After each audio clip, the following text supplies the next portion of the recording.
ಚಿಕ್ಕಬಳ್ಳಾಪುರ ನಗರದ ಹರ್ಷೋದಯ ಕಲ್ಯಾಣ ಮಂಟಪದಲ್ಲಿ ನೂತನ ಸಂಸದ ಡಾಕ್ಟರ್ ಕೆ ಸುಧಾಕರ್ ಅವರಿಗೆ ಬಿಜೆಪಿ ಜೆಡಿಎಸ್ ವತಿಯಿಂದ ಹಮ್ಮಿಕೊಂಡಿದ್ದ ಅಭಿನಂದನಾ ಸಮಾರಂಭದಲ್ಲಿ ಮಾತನಾಡಿದ್ದು, ತಮ್ಮ ಶಾಸಕ ಅವಧಿಯಲ್ಲಿ ಮಾಡಿದ ಅಭಿವೃದ್ಧಿ ಕಾರ್ಯಗಳೇ ಲೋಕಸಭಾ ಚುನಾವಣೆಯಲ್ಲಿ ಸುಧಾಕರ್ ಗೆಲುವಿಗೆ ಶ್ರೀರಕ್ಷೆಯಾಯಿತು.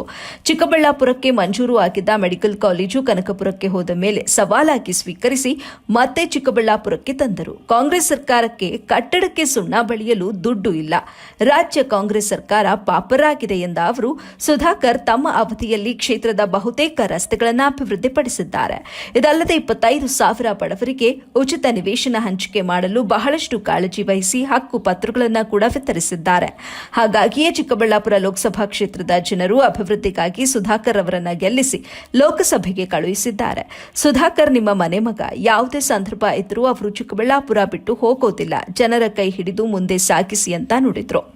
ಕಾಂಗ್ರೆಸ್ ಸರ್ಕಾರ ಬಂದ್ರೆ ಯಾವುದೇ ಕಾರಣಕ್ಕೂ ದರ ಏರಿಕೆ ಮಾಡಲ್ಲ ಅಂತ ಹೇಳಿದ್ದಂತ ಮುಖ್ಯಮಂತ್ರಿ ಸಿದ್ದರಾಮಯ್ಯನವರು ಈಗ ಪೆಟ್ರೋಲ್, ಡೀಸೆಲ್, ಹಾಲಿನ ದರವನ್ನ ಏರಿಕೆ ಮಾಡಿದ್ದಾರೆ.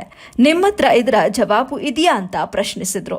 ಬಿಟ್ಟಿ ಭಾಗ್ಯಗಳನ್ನ ಕೊಟ್ಟು ಜನರನ್ನ ದಿಕ್ಕು ತಪ್ಪಿಸಿ ರಾಜ್ಯವನ್ನ ದಿವಾಳಿ ಮಾಡುತ್ತಿದ್ದಾರೆ. ರಾಜ್ಯ ಸರ್ಕಾರ ಲೂಟಿ ಸರ್ಕಾರ ಆಗಿದೆ. ಸ್ಥಳೀಯ ಸಂಸ್ಥೆಗಳ ಚುನಾವಣೆ ನಡೆಸಲು ಇವರಿಗೆ ನಡುಕ ಉಂಟಾಗಿದೆ. ನೀವು ಕೊಟ್ಟ ಕಾಟದಿಂದ ಜನರು ಬೇಸತ್ತು ಹೋಗಿದ್ದು, ಜನರು ಬದಲಾವಣೆಯನ್ನ ಬಯಸಿದ್ದಾರೆ. ಈಗಲೇ ಚುನಾವಣೆ ಏನಾದರೂ ಮತ್ತೆ ನಡೆಸಿದ್ರೆ ಬಿಜೆಪಿ ಸಂಪೂರ್ಣ ಬಹುಮತ ಸಾಧಿಸಲಿದೆ ಅಂತ ಹೇಳಿದ್ರು. ವರದಿ ಮುಬಶೀರ್ ಅಹಮದ್, ಎಬಿ ನ್ಯೂಸ್, ಚಿಕ್ಕಬಳ್ಳಾಪುರ.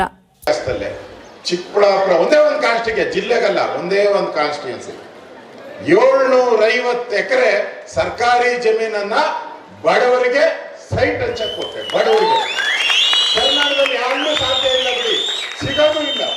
750 ಎಕರೆ ಕೊಟ್ಟೆ. ಸುಮಾರು 25,000 ಜನಕ್ಕೆ ಸೈಟ್ಗಳು ಕೊಟ್ಟು ಹಕ್ಕುಪತ್ರನು ಕೊಟ್ಬಿಟ್ಟಿದ್ವಿ. ತಪ್ಪೇನು ಅಂದ್ರೆ ಅದರಲ್ಲಿ ತಪ್ಪೇನಾಗ್ಬಿಟ್ಟಿದೆ ಅಂತ ಹೇಳಿದ್ರೆ ಅವ್ರ ಲೆಕ್ಕದಲ್ಲಿ ಅದರಲ್ಲಿ ಬೊಮ್ಮಾಯಿ ಫೋಟೋ ಇದೆ, ಸುಧಾಕರ್ ಫೋಟೋ ಇದೆ, ಅಶೋಕ ಫೋಟೋ ಇದೆ.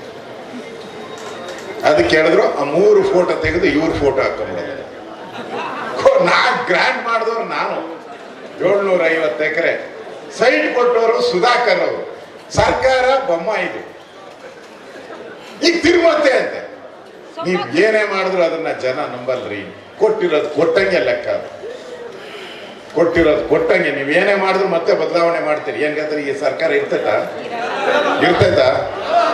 ನಿಖಿಲ್ ಕುಮಾರಸ್ವಾಮಿ ಇದ್ದಾರೆ ಪಕ್ಕದಲ್ಲಿ, ಹೇಳಿದೆ ಅವರಿಗೆ ಜಿಲ್ಲಾ ಪಂಚಾಯತ್. ನಾನು ಮೊನ್ನೆ ಮೀಟಿಂಗ್ ಅಲ್ಲಿ ಹೇಳಿದೆ, ನಿಮ್ ದಮ್ ಇದ್ರೆ ಬೆಂಗಳೂರು ಕಾರ್ಪೊರೇಷನ್ ಎಲೆಕ್ಷನ್ ಮಾಡಿ, ನಿಮ್ ದಮ್ ಇದ್ರೆ ಜಿಲ್ಲಾ ಪಂಚಾಯತಿ ಎಲೆಕ್ಷನ್ ಮಾಡಿದ್ವಿ. ಅವ್ರು ಹೇಳಿದ್ರು ನಿಖಿಲ್, ಅಣ್ಣ ಇವ್ರು ಯೋಗ್ಯದಾಗ ಮಾಡಲ್ಲ, ಭಯ ಬಿದ್ದೋಟ ಮಾಡಲ್ಲ.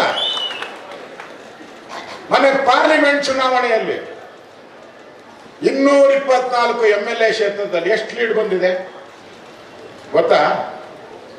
ಗೊತ್ತಿದೆಯಾ?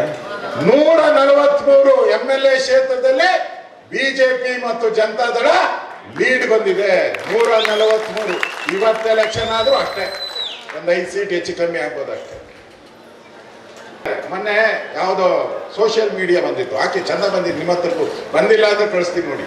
ಯಾರು ಮುಸ್ಲಿಂ ಮಹಿಳೆ, ಮಕ್ಕ ಕಾಣಿಸ್ತಾ ಇಲ್ಲ ಬಿಡಿ, ಅದು ಬೇರೆ.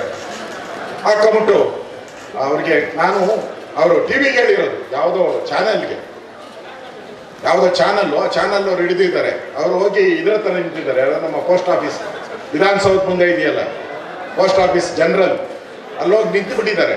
ನನಗೆ ಅರ್ಜಿ ಕೊಡಿ. ನನಗೆ ಅವರು ಯಾವ್ದು ಅರ್ಜಿ ಅಮ್ಮ ಅಂತ, ಅದೇ 1 ಲಕ್ಷ